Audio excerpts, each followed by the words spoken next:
नमस्कार दोस्तों, यह नोटपैड का पार्ट 2 वीडियो है। इस वीडियो में हमारा नोटपैड कंप्लीट हो जाएगा। अगर आपने पार्ट 1 वीडियो नहीं देखा है, तो डिस्क्रिप्शन में पार्ट 1 वीडियो का लिंक डाल दूंगी।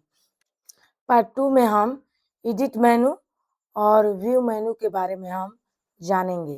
एडिट मेनू के सभी ऑप्शंस के बारे में जानेंगे और व्यू मेनू के सभी ऑप्शंस के बारे में जानेंगे। पार्ट 1 में हमने फाइल मेनू के सभी ऑप्शन के बारे में बहुत ही आसान भाषा में समझा दिया है। पार्ट 2 में हम इन सब के बारे में जानेंगे। हम यहाँ पे टेक्स्ट लिख लेते हैं कोई। यहाँ पे हमने टेक्स्ट लिख लिया। आप भी टेक्स्ट लिखकर और प्रैक्टिस कीजिएगा बहुत ही बढ़िया से। अनडू, अनडू मतलब पीछे जाना। कोई भी आपने टेक्स्ट डिलीट कर दिया, कोई भी टेक्स्ट आपने सेलेक्ट करके डिलीट कर दिया, बोल्ड कर दिया, इटैलिक करके पूरा हटा दिया, तो आप एक एक स्टेप पीछे जाएंगे। अनडू का यही काम है कि एक एक स्टेप पीछे ले जाना। जैसे यहाँ पे कोई टेक्स्ट है, इसे सेलेक्ट करके बोल्ड हटा देते हैं और इसे हम डिलीट कर देते हैं और इसको हम स्ट्राइक थ्रू दे देते हैं। अब देखिएगा, पहले स्ट्राइक थ्रू हटेगा, फिर जो हमने डिलीट किया था यहाँ पे वो आएगा, फिर ये बोल्ड होगा। एक एक करके एक एक स्टेप पीछे जाएगा। तो देखिए, हम यहाँ से क्लिक करेंगे अनडू, तो ये हट गया। फिर डिलीट किया है वो वापस आएगा। देखिए, और एक और है, इसका शॉर्टकट की है Ctrl+Z। आप कीबोर्ड से भी ला सकते हैं, तो हम कीबोर्ड से इसको बोल्ड कर देते हैं Ctrl+Z। तो Ctrl+Z से भी आप कर सकते हैं, पीछे जा सकते हैं। एक एक स्टेप आप पीछे जा सकते हैं Ctrl+Z से। ओके, अब है कट। कट का क्या मतलब होता है ना, जैसे आपने यहाँ पे कोई टेक्स्ट सेलेक्ट किया, कट का मतलब है काटना। आपने गलती से कोई टेक्स्ट लिख दिया और वहां पे आपको टेक्स्ट नहीं चाहिए था, तो आप दूसरे जगह उसको ला सकते हैं। यहाँ पे मान लीजिए हमें चाहिए था, हमने गलती से यहाँ पे टाइप कर दिया, तो इसको आप कट कर दीजिएगा यहाँ से, कट करके, और यहाँ पे आप आकर पेस्ट कर दीजिएगा। जहाँ पे भी आपको करना है यहाँ से पेस्ट कर दीजिएगा। पेस्ट मतलब छप जाएगा, यहाँ पे आ जाएगा कट करके। मतलब आप जितनी बार चाहे उतनी बार आप पेस्ट कर सकते हैं, जितनी बार चाहे। एक बार कट किया, जब तक आप दूसरा टेक्स्ट सेलेक्ट नहीं करते हैं तब तक आप पेस्ट कर सकते हैं। जब आप दूसरा टेक्स्ट सेलेक्ट करके जब आप दूसरा टेक्स्ट सेलेक्ट करके कट करेंगे तो वो टेक्स्ट पेस्ट होगा, ये वाला नहीं होगा। ओके, अब हम इसे डिलीट कर देते हैं, आपको समझाने के लिए था। इसे भी हम डिलीट कर देते हैं, आपको समझाने के पॉइंट। हमने एक टेक्स्ट लिखा और इस टेक्स्ट को हम सेलेक्ट करते हैं, कट करते हैं, तो देखिएगा जिसका शॉर्टकट की Ctrl+X होता है, तो आप जहाँ चाहे इसको पेस्ट कर सकते हैं। एक बार और बता देते हैं आपको आसानी के लिए, Ctrl+V कर दीजिए। यहाँ पे देखिए, यहाँ पे Ctrl+V है पेस्ट, या पेस्ट पर क्लिक करते जाइए, पेस्ट पर क्लिक करते जाइए, तो भी हो जाएगा। तो कट का मतलब होता है कि वहां से कट जाएगा और यहाँ पे आ जाएगा। मतलब आपको यहाँ पे नहीं चाहिए था, यहाँ पे चाहिए था, तो वैसे हो जाएगा। आप जितनी बार चाहे उतनी बार पेस्ट कर सकते हैं, जितनी बार चाहे उतनी बार, जब तक आप दूसरा टेक्स्ट सेलेक्ट नहीं करते हैं तब तक जितनी बार चाहे उतनी बार पेस्ट कर सकते हैं। मान लीजिए हमने ये वाला टेक्स्ट सेलेक्ट कर लिया, इसे कट कर दिया और यहाँ पे हम पेस्ट करना चाहते हैं। ओके, Ctrl+V पेस्ट करते जाते हैं, तो यही पेस्ट होगा, पिछला वाला नहीं होगा। जब तक आप दूसरा टेक्स्ट सेलेक्ट करेंगे तो वही होगा, नहीं तो पहला वाला किए थे तो वही होगा। ओके, जिसका शॉर्टकट की होता है Ctrl+X। कॉपी का काम क्या होता है, कॉपी करना हूबहू। मान लीजिए यहाँ पे हमारा कोई टेक्स्ट है और चाहते कि यहाँ पे भी रहे और हमको यहाँ पे भी लिखना था, तो दोबारा लिखने जाएंगे तो मेहनत लगेगा। इसीलिए इसे यहाँ से कॉपी कर लेंगे, यहाँ पे भी रहेगा और यहाँ पर आके हम पेस्ट कर लेंगे। इसको डिलीट करते हैं, डिलीट कर देते हैं इसे। देखिए यहाँ पे पेस्ट हो गया, और चाहे तो यहाँ पे भी जितनी बार चाहे उतनी बार आप पेस्ट कर सकते हैं। पेस्ट करते जाइए। आप जितनी जगह चाहिए ना, आप इसे पेस्ट कर सकते हैं इजीली। जितनी बार आपको चाहिए उतनी बार आप पेस्ट कीजिए, कोई दिक्कत नहीं है, जब तक आप दूसरा टेक्स्ट नहीं सिलेक्ट करते, राइट। और जिसका शॉर्टकट की होता है Ctrl+C, इसको सिलेक्ट कर लीजिएगा। Ctrl+C से भी ये कॉपी हो जाएगा, या यहाँ से भी आकर आप यहाँ से सिलेक्ट कर लीजिए और यहाँ से भी आप कॉपी कर सकते हैं। ओके। और पेस्ट करने का काम आप जानते ही हैं, पेस्ट करना, किसी भी टेक्स्ट को पेस्ट करते जाना। तो देखिए यहाँ पे पेस्ट हो रहा है, तब छापते जाना। पेस्ट का काम होता है छापना, जिसे आप कीबोर्ड से Ctrl+V से भी कर सकते हैं। यहाँ पे हम Ctrl+V से करते हैं, Ctrl+V देखिए यहाँ पे छपता जा रहा है, देख रहे हैं। तो Ctrl+V का काम यही होता है कि छापना, कॉपी किए हैं या कट किए हैं दोनों को छाप देता है ये। तो इसका यही काम है जनरली। डिलीट, डिलीट इसका मतलब है कि इसको डिलीट करना। यहाँ पे आप जाइएगा तो जो भी आप टेक्स्ट सिलेक्ट कर रहे हैं ना, तो वो डिलीट कर देगा। मान लीजिए हम ये टेक्स्ट सिलेक्ट कर रहे हैं और यहाँ पे जाएंगे तो ये डिलीट हो जाएगा, और ये भी हम टेक्स्ट सिलेक्ट कर ले रहे हैं और यहाँ पे हम डिलीट एडिट मेनू में जाकर डिलीट कर देंगे, डिलीट हो जाएगा। तो डिलीट का काम होता है मिटा देना, हटा देना, ठीक है। अगर लाना चाहते हैं तो अंडू से एक स्टेप पीछे आ जाएंगे, अंडू, देख रहे हैं, अंडू एक स्टेप पीछे आते जाएंगे आप लोग। ओके। अब है यहाँ पे क्लियर फॉर्मेटिंग। इसका मतलब क्या होता है, तो यहाँ पे मान लीजिए हमने कोई टेक्स्ट आइटैलिक कर दिया है, स्ट्राइक थ्रू दे दिया है, सब कर दिया है हमने, तो ये क्लियर, जितने भी आपने डिजाइन बनाए थे, कलर बनाया था, तो इसमें कलर नहीं होता है जनरली। तो जितने भी आपने स्ट्राइक थ्रू बनाया, बोल्ड किया, किसी को पतला कर दिया, यहाँ पे मान लीजिए हम पतला कर ले रहे हैं, तो आप इसको क्लियर फॉर्मेटिंग मतलब पूरा नॉर्मल हो जाएगा जैसा था, पूरा नॉर्मल हो गया जैसा था। इसका काम होता है ना कि जितने भी आपने कलर किया, सॉरी इसमें कलर नहीं होता है, आपने जितने भी इसमें बोल्ड किया, टेढ़ किया, आइटैलिक का मतलब होता है ना कि इसको टेढ़ा करना, बोल्ड का मतलब इसे मोटा करना, स्ट्राइक थ्रू मतलब इसे काट देना कि ये गलत है। तो जितने भी आपने काम किया है ना, तो क्लियर फॉर्मेटिंग करेंगे तो यहाँ से सब हट जाएगा, नॉर्मल जो था बाई डिफॉल्ट हुआ। अब डिफाइन विथ पिंग, इसका अर्थ क्या होता है, जिसका शॉर्टकट की होता है Ctrl+E।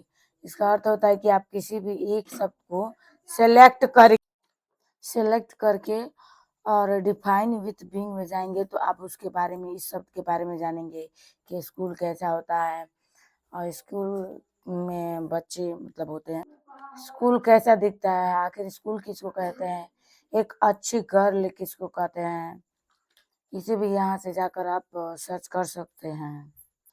जिसका शॉर्टकट हमने बताया Ctrl+E से भी कर सकते हैं, जैसे हम यहाँ पे कर रहे हैं Ctrl+E, तो आप सीधे चले जाइएगा, Ctrl+E कीजिएगा ना तो आप सीधे चले जाइएगा वहाँ पे। तो हम Ctrl+ सेलेक्ट हमने नहीं किया है इसलिए नहीं जा पा रहे हैं, सिलेक्ट करके उसके बाद Ctrl+E करना है। देखिए हम यहाँ पे आ जा रहे हैं, फिलहाल में हमारा डाटा कनेक्ट नहीं हुआ है तो पता नहीं चलेगा, डाटा कनेक्ट नहीं है इसीलिए नहीं दिखाई दे रहा है। आप कनेक्ट करके इसके बारे में जान सकते हैं कि एक अच्छा लड़की क्या होता है, उसको कैसे पहचानने का तरीका है, सब एक अच्छा दोस्त क्या है, उसे कैसे पहचाना जा सकता है, ये सब के बारे में, मतलब और भी डायग्राम क्या होता है, उन सब के बारे में कोई भी शब्द हो आप यहाँ से सर्च कर सकते हैं, ठीक है। फाइंड को समझाने के लिए थोड़ा बड़ा से टेक्स्ट चाहिए तो हम यहाँ पे लिख लेते हैं, आप भी लिख लीजिएगा। हाँ, यहाँ पे हमने मान लीजिए कोई टेक्स्ट लिख लिया, इसे थोड़ा सजा देते हैं ताकि अच्छे से क्लियरली आप लोग को समझ में आए। इसे थोड़ा बड़ा कर लेते हैं, इसे और इधर कर लेते हैं, टैब दबाकर, इंटर दबाकर। और फाइंड का मतलब होता है खोजना, जिसका शॉर्टकट की होता है Ctrl+F। कोई भी आप शब्द खोजना चाहते हैं, ज़्यादा है, उस शब्द को खोजना चाहते हैं तो आपको पता चल जाएगा किस शब्द को आप खोजना चाहते हैं। तो हम कैन खोजना चाहते हैं, तो देखिएगा यहाँ पे एक एक करके नीचे जाएगा, कैन कैन कैन कैन, देखिए यहाँ पे आया, फिर कीजिएगा तो फिर यहाँ पे, फिर कीजिएगा तो फिर यहाँ पे, फिर कीजिएगा तो फिर यहाँ पे, फिर कीजिएगा इसको तो फिर यहाँ पे आ जाएगा। और ऊपर कीजिएगा तो पीछे आएगा, ऊपर कीजिएगा तो पीछे आएगा यहाँ पे। ओके, तो फाइंड का मतलब होता है खोजना, राइट। अब यहाँ पे जाएंगे फाइंड नेक्स्ट, मतलब नेक्स्ट करते जाएगा। आपने कैन खोजा तो नेक्स्ट मतलब आगे दिखाएगा, जैसे एरो से हमने बताया, तो नेक्स्ट मतलब आगे, नेक्स्ट मतलब फिर आगे वाला दिखाएगा, नेक्स्ट मतलब आगे, नेक्स्ट नेक्स्ट मतलब आगे। F3 जिसे भी F3 क्लिक कीजिएगा तो भी हो जाएगा। नेक्स्ट फाइंड प्रीवियस मतलब पीछे जाएगा, देखिए यहाँ पे पीछे आ गया। फाइंड प्रीवियस का मतलब होता है पीछे जाना, फाइंड प्रीवियस पीछे आ गए, फाइंड प्रीवियस पीछे आ रहे हैं, पीछे जाएंगे। अब फाइंड नेक्स्ट का होता है मतलब आगे जाना, फाइंड का नेक्स्ट मतलब आगे जाना। फाइंड प्रीवियस का शॉर्टकट की होता है शिफ्ट प्लस F3। अब रिप्लेस कंट्रोल प्लस H से भी आप इसे रिप्लेस कर सकते हैं। रिप्लेस का मतलब होता है कि जैसे हमने कैन चूज किया था, तो हमें कैन की जगह पर, इसको डिलीट करते हैं समझाने के लिए, कैन चूज किया था, यहाँ पे हमें आर इज चाहिए, यहाँ पे हमें इज चाहिए, तो इज सेलेक्ट कर लेंगे, उस पर उसके जगह पर दूसरा टेक्स्ट ला देंगे। तो रिप्लेस का काम यही होता है कि ना, कोई आप टेक्स्ट है उसको चूज किया और वहाँ पे आप दूसरा कुछ डालना चाहते हैं, जैसे ई आर कुछ भी, तो आप रिप्लेस कर सकते हैं। रिप्लेस कंट्रोल प्लस H से भी कर सकते हैं। तो रिप्लेस एक एक करके हो जाएगा। यहाँ पे देखिए तो यहाँ पे ईज हो जाएगा, यहाँ पे देखिए यहाँ पे भी ईज हो जाएगा, तो एक एक करके यहाँ पे ईज हो जाएगा। ओके, तो इसका काम यही होता है। रिप्लेस ऑल का मतलब होता है ना कि आप एक बार में उसको चेंज कर सकते हैं। इज एक एक करके हमने चेंज किया, यहाँ पर रिप्लेस ऑल का मतलब सब एक बार में चेंज हो जाएगा, राइट।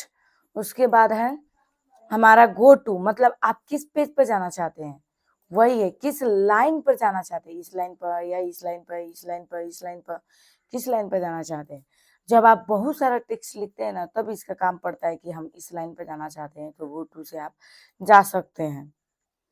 मान लीजिए हम इस तीसरे वाला लाइन पे आना चाहते हैं यहाँ पे, तो यहाँ पे हम गो टू में जाएंगे। गो टू में जिसका शॉर्टकट की होता है कंट्रोल प्लस जी, कंट्रोल प्लस जी से भी आप सीधे आप जिस लाइन में जाना चाहते हैं जा सकते हैं। तो हम यहाँ पे जाना चाहते हैं तीसरी लाइन पर, देखिए तीसरी लाइन पर अभी चला जाएगा हमारा, यहाँ पे चला आया। हम चाहते नहीं पहली लाइन पर चाहिए, तो पहली लाइन पर यहाँ पे हम कर्सर रख देते हैं आपके विश्वास के लिए। गो टू, गो टू मतलब जाना, किस लाइन पे जाना चाहते हैं, तो हम पहली लाइन पे जाना चाहते हैं, सेलेक्ट कर लेते हैं, पहली लाइन पर हम चले जाएंगे आराम से, राइट। उसके बाद हम जाना चाहते हैं फोर्थ लाइन पे, तो फोर्थ लाइन पे भी आप चले जाइएगा। 1 2 3 फोर्थ लाइन पे आ गए। गो टू का काम होता है किसी पार्टिकुलर लाइन पर जाना, सिलेक्ट काम होता है कि सभी को सिलेक्ट करना, सभी को एक साथ सिलेक्ट करना, जिसका शॉर्टकट की होता है कंट्रोल प्लस ए। कंट्रोल प्लस ए से भी हम सिलेक्ट कर लेते हैं, कंट्रोल प्लस ए से सिलेक्ट हो गया, तो कंट्रोल प्लस ए से भी आप सभी को सिलेक्ट कर सकते हैं। सभी को सिलेक्ट करने के बाद आप इसे बोल्ड कर सकते हैं, मोटा कर सकते हैं, पतला कर सकते हैं, इटैलिक कर सकते हैं, स्टाइल थ्रू दे सकते हैं। सबका काम एक साथ ही होगा। जब आप इसको सिलेक्ट कीजिएगा तो सबका काम एक ही साथ होता है। टाइम डेट, टाइम डेट जिसका शॉर्टकट की F5 होता है, मतलब आप टाइम में और डेट डालना चाहते हैं, तो आपको यहाँ पे जाना है, कहीं भी यहाँ पे डालना है, यहाँ पे डालना है, ऊपर डालना है, कहीं भी डालना है तो आप डाल सकते हैं।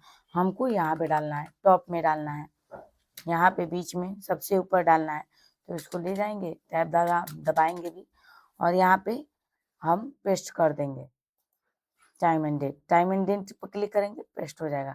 आपके लैपटॉप में यहाँ पे जितना टाइम हो रहा होगा उतना ही टाइम इसमें दिखाई देगा।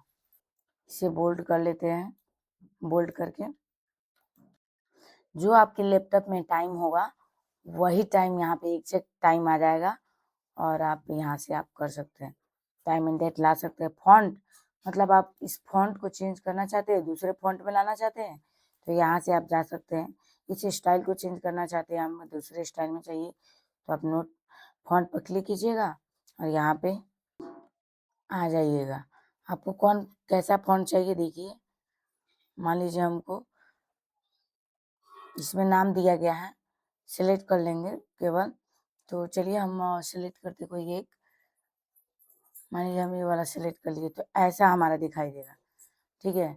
साइज कितना रखना चाहते हैं, 18, तो छोटा हो जाएगा, मान लीजिए 24 रखना चाहते हैं तो हमारा इतना ऐसा दिखाई देगा। फॉन्ट मतलब उसका स्टाइल चेंज कर देना।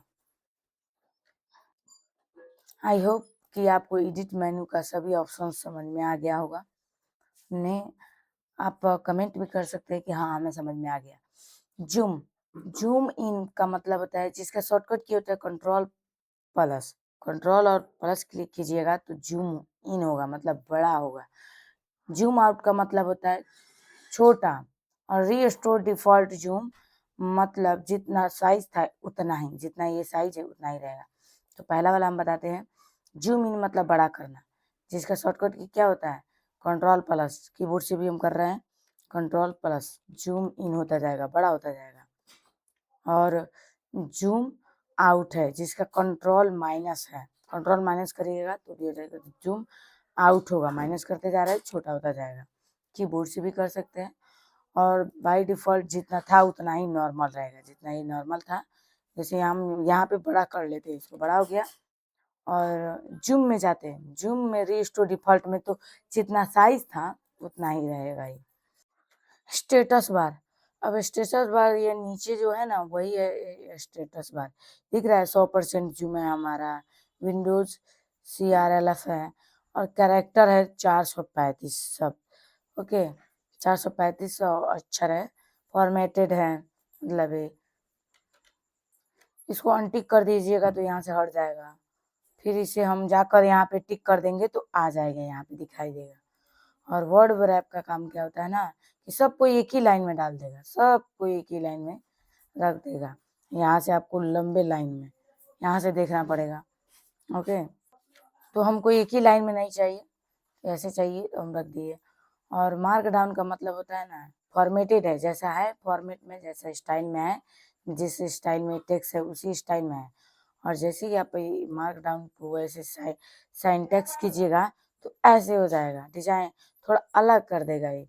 तो इसका काम उतना नहीं होता है, इस वर्ड रैप और मार्क डाउन का उतना काम नहीं होता है, इसे फॉर्मेटेड ही रहते हैं, रखते हैं। आई होप कि आपको समझ में आया होगा, हमने पूरी कोशिश की है आपको समझाने की।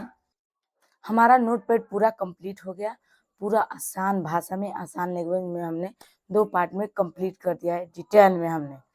शायद आपको ऐसा वीडियो कहीं यूट्यूब पर मिला होगा, लेकिन हमने डिटेल में कंप्लीट कर दिया है। मिलते हैं नेक्स्ट वीडियो में, वर्ड पैड वीडियो में। तब तक अपना ध्यान और ख्याल रखिए। Thank you.